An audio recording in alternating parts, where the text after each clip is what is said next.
ఎన్టీఆర్ జిల్లాలోని కంచికచెర్ల వీరులపాడు మండలాల్లో మొక్కజొన్న రైతులు తీవ్ర ఇబ్బందులు ఉన్నారు. అప్పుడు అకాల వర్షాలతో పంట దెబ్బతినగా ఇప్పుడు మద్దతు ధర లేక రైతులు అల్లాడిపోతున్నారు. గండేపల్లి గ్రామంలో సుమారు 650 ఎకరాల్లో సాగు చేసిన పంటకు గిట్టుబాటు ధర దక్కడం లేదు. ప్రభుత్వం కొనుగోలు కేంద్రాలు తెరవకపోవడంతో దళారులు చెప్పిన ధరకే రైతులు అమ్ముకోవాల్సి వస్తోంది.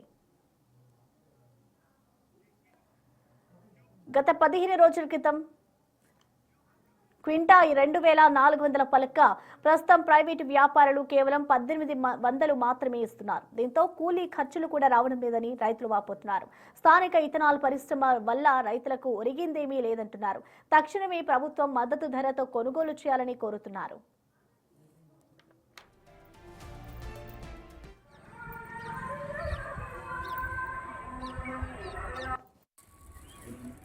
నేను 10 ఎకరాలు మొక్కజొన్న వేసాను. తొలకరలో పత్తి వేస్తే పత్తి పోయింది. ఇప్పుడు మళ్ళీ మొక్కజొన్న వేసాము. మొన్న అకాల వర్షాల వల్ల మొత్తం పడిపోయింది. పడిపోయినా ఎట్లా కూలీలు పెట్టి ఇరిపించి ఎక్స్ట్రా అయినా కానీ ఇరిపించాము. ఇప్పుడు ప్రజెంట్ మద్దతుదారు లేక ఊళ్ళో ఎవరు మొక్కజొన్న కొనట్లేదు. మా ఊర్లో సెంతిని కంపెనీ వాళ్ళని అడిగితే మేము కొనము, మీ ఊర్లో మొక్కజొన్న మాకు బయట నుంచి మాకు తక్కువగా వస్తున్నాయి, మీ ఊరు మొక్కజొన్న కొనమని చెప్తున్నారు.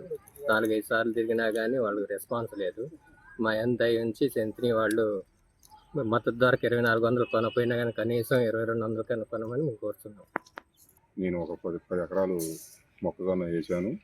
అయితే అకాల వర్షాల వల్ల పడిపోవటం వల్ల మేము కోపించాము. కనీసం మద్దతు ధర కొనుగోలు చేయట్లేదని మేము బాగా ఇబ్బంది పడుతున్నాము. మా ఊరు గండేపల్లి గ్రామంలోని సెంతిని బయోప్రొడక్ట్ కంపెనీ ఉంది. ఆ గ్రామంలోని దత్తత తీసుకున్నానని ఆ కంపెనీ యాజమాన్యం చెప్పింది. కానీ కనీసం మద్దతు ధరకు కొనట్లేదు. కనీసం మేము మద్దతు ధర 2400 ఉంటే 2200కు కొనమని మేము ఒక అప్లికేషన్ పెట్టుకున్నాము. అయినా ఊరు వాళ్ళని దత్తత తీసుకున్నామని అంటున్నాడు, కానీ ఊళ్ళో మేము చాలా చేసాము అంటున్నాడు, కానీ మొక్కజొన్నలు మాత్రం కొనను అని చెబుతున్నాడు.